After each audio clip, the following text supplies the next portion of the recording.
Attack on Titan is finally ending with Season 4 Part 3, Episode 2, The Rise of Gru. Guys, who named this? Anyway, it'll be coming out in a couple of days, and by the time this video is out, it will have already happened. It has been a long journey with so many amazing twists and developments, and it's kind of sad to see AOT go. It was one of those anime that really broke into mainstream media, and is a lot like the anime community's Game of Thrones. Well, it could be like that in a lot more ways than one, depending on the ending. It was one of those shows that whatever point you got into it so hard that it became your life for a brief period of time. After watching it, you questioned your own existence and the truth of everything, like, have we interpreted all of our history correctly? How would we react if Titans existed? Was watching Citrus all the way through worth it for a possible 5 likes? Please subscribe. We truly found ourselves looking at life in a different way, and you can't help but appreciate the talent we have with the show. So, to all of my anime-only companions, we've done it. We've made it through the trenches of not spoiling the ending for ourselves, and to all my fallen brethren, your sacrifices will not be in vain. So, with all this in mind, I want to pay a little tribute to AOT, and at the end of this video, I will give my raw reaction to the finale. Spoilers for the AOT anime. I feel like that was a given, but from the beginning of AOT, it throws you into this apocalyptic world in a really fascinating way. This entire civilization lived behind these completely normal walls, hiding out from these mysterious, giant man-eating beasts called Titans. Not only do these citizens have to worry about Titans, but also they have to ensure that their families stay safe and are able to survive. One of the things that AOT does really well is focus on how much these characters have very human emotions. Obviously, there's no way about talking about this show without talking about our boy, Eren. Say whatever you want about his initial introduction being a very typical, edgy shonen protagonist, but capturing his feelings of confinement from the outside world made him feel a lot more human. His anger throughout the show felt very justified, which is something I will come back to a bit later. Eren, Armin, and Mikasa all had very difficult lives, and as kids they couldn't help but find themselves wondering about the outside world. Eren's initial desire to become a scout is both a cry to see the outside world and a way to eliminate what's preventing him from seeing it. He gets pissed at some of the Survey Corps because they aren't serious on duty at the start of the show, which comes back to his anger of being confined. AOT's show is one of the best at creating interesting characters and also allowing them to grow in unique ways that for the most part feel authentic to each person. After the death of Eren's mom to the hands of the Titan, it really skyrockets his anger, deflecting everything that is wrong with his life to Titans, and justifiably so. A lot of those early moments in the story really focus on Eren's determination to get his revenge on the Titans, and it puts him in the perfect spot with him having the mighty and mysterious powers of the Attack Titan. Eventually, through a massive series of events, he discovers the truth about the history of his island, being a place where people were exiled to. By the end of Season 3, the anger that Eren had been carrying around toward the Titans spirals. This, alongside his discovering his limited lifespan and seeing into an unfortunate future, really breaks him. Finally, all of his anger is directed at the outside world, who caused the misery and destruction of his world and his expectations for what it should have been. All Eren wants to do is protect his friends, and his grief and fury cause him to take actions that aren't pretty. He only sees one answer to obtaining his freedom, destroying the rest of the world. I think the progression to that point is just amazing. You can almost find yourself siding with Eren until he, Eren obviously isn't the only good character in this show. Levi's cold and calculating nature make him a great leader. Mikasa's love for Eren because he saved her as a child remains heartbreaking. Armin's constant ethical struggles with using his power to attain this freedom causes the viewer to pause and think about ourselves in this situation. Reina's regret of destroying the walls of a child. There are so many damn good characters in the show. If I just listed them all, we'd be here forever. Because these characters were written with such humanity, putting this masterful plot into action really allowed for the natural progression of their emotions. Isayama wrote a masterpiece here, and the way it has all come together so far in the show really has been one of the most special experiences I've had watching anime. I think no matter what the ending is, the legacy that AOT leaves behind will be that of a Titan, a generational piece of media that we can all look back on as a sort of event in our lives. So, here we go. Finale tomorrow. I will see you guys in a day with my review.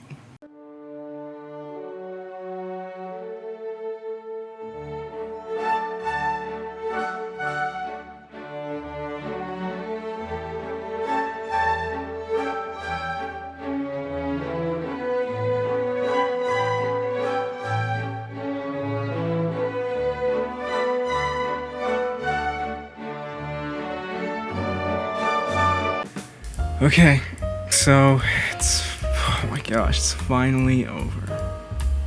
That's so insane to say. Like, what? Attack on Titan is actually it's actually over. Like, seeing that end screen just say the end was so crazy to me.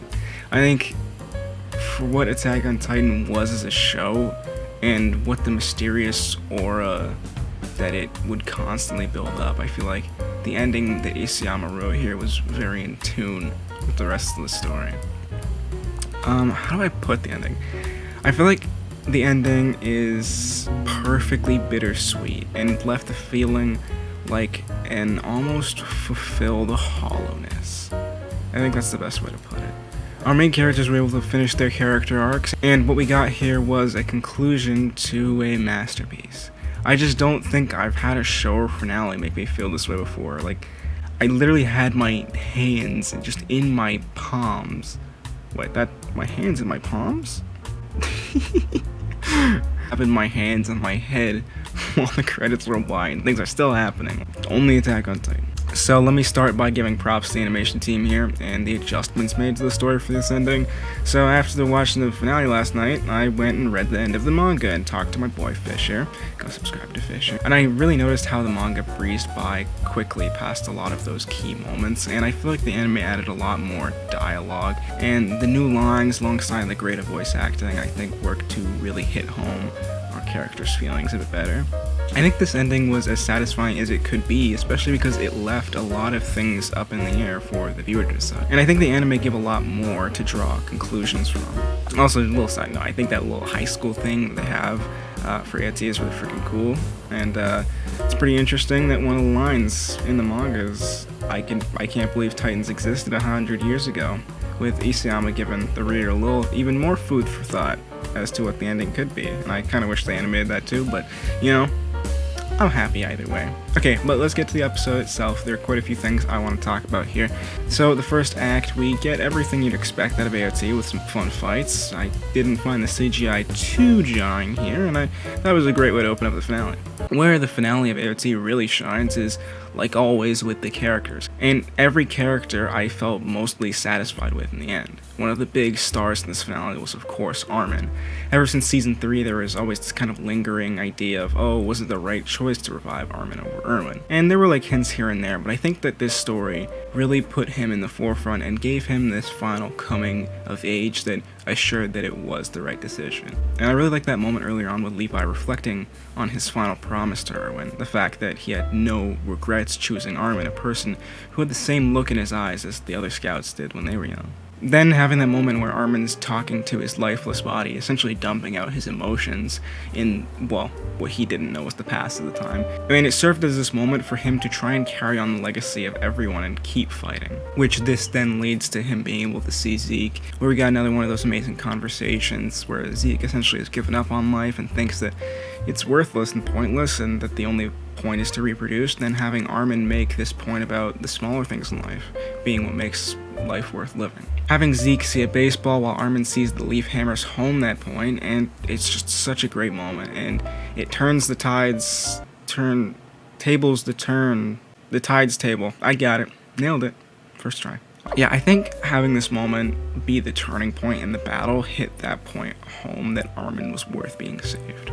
You know, obviously Armin got his time to shine a lot in this episode, and I also think Mikasa had some amazing moments too. I'd say if you're talking about the MVPs in this episode, it's the main three, Armin, Mikasa, and Eren, but let's focus on Mikasa right now. Throughout the episode, we get this constant feeling from Mikasa, this bittersweet love that she keeps holding on to for Eren, her not being able to come to terms with killing Eren. But ultimately, she is the one who has to do it. After they stop the rumble, Mikasa gets her memory back of when Eren talked to her on this cabin. This really kind of broke me. See, I'm a bit of a romance junkie, and having the two be together for a little was really nice. But Eren telling her she needs to forget about him once he's gone, and Mika saying that she wouldn't, was just a touching moment. But that's also the moment where she realizes what needs to be done. It was a really well done moment that leads her to being the one who cuts Eren's head off. The moment where Ymir watches Mikasa kiss Eren was just, again, so heartbreaking because we as the viewer now know what things could have been like had things gone differently, had Eren not been in the situation that he was. So the founder Ymir and Mikasa go off and I guess get rid of the Titans from existence. And after Eren's death, his friends' memories come back to them. And Armin's talk with Eren, I think, is one of the most beautiful in the series, having Eren reveal what's happened with everything and the fact that his suffering was the only way that the cycle could have, been broken in his perspective, right? One of the best moments there, for me, was when Armin asks if Eren's worried about Mikasa and poses the question of her being with another guy, and Eren admitting that it would drive him insane and that he loves her and would want her to grieve for him after he dies. That moment where Eren says, "I want to live," hits home even more on his humanity. Going in on that conversation a bit more where he talks about his head feeling messed up and feeling broken is just very tragic. He admits to being a slave for freedom and that he can't even understand why he feels the way he feels. What was really amazing was Armin being there for Eren as a friend in that moment, taking some of the blame for being the one who put the ideas of freedom in Eren's head, saying that whatever is in store, they'll deal with it together, whether that be hell or whatever. I think this final moment between the two really sunk deep because most of the important parts within Attack on Titan were the connections that this friend group had with each other, this family essentially. To round off the finale, we see this dispersion of all the Titans and Eren's plan to make his friends heroes, being the ones who saved the last 20% of humanity, come to fruition. It's a really interesting dynamic we get here, because the Maldians and the Eldians were both at fault for something here. Their century-long battle concluded with being completely even, with billions of lives being destroyed on both sides. Eren essentially served as this accumulation of oppression the Eldians felt, and striking that onto the rest of the world. But his choice also allowed a step forward for peace between Eldians and Maldians by the end of this show. As they say, 1,000 steps of rumbling and 1 step forward in the name of possible peace. But Isayama says no.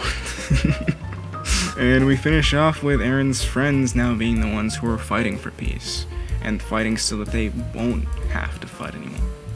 As the credits roll by, I was completely dumbfounded by everything that happened. And again, I don't really think I've experienced anything like that in a show before. Those moments in the end credit sequence where Mikasa continues to visit Eren's grave and grieve him got me holding back more tears, because that's the thing you wanted, man. Like, come on. However you look at it, whether you like this ending or not, Attack on Titan is a modern masterpiece that will leave behind an incredible legacy, having burst into the mainstream media and being one of the most hyped up shows that is actually worth the hype. And Attack on Titan, we will never forget you. No stupid bit for the end of this video. Sorry guys.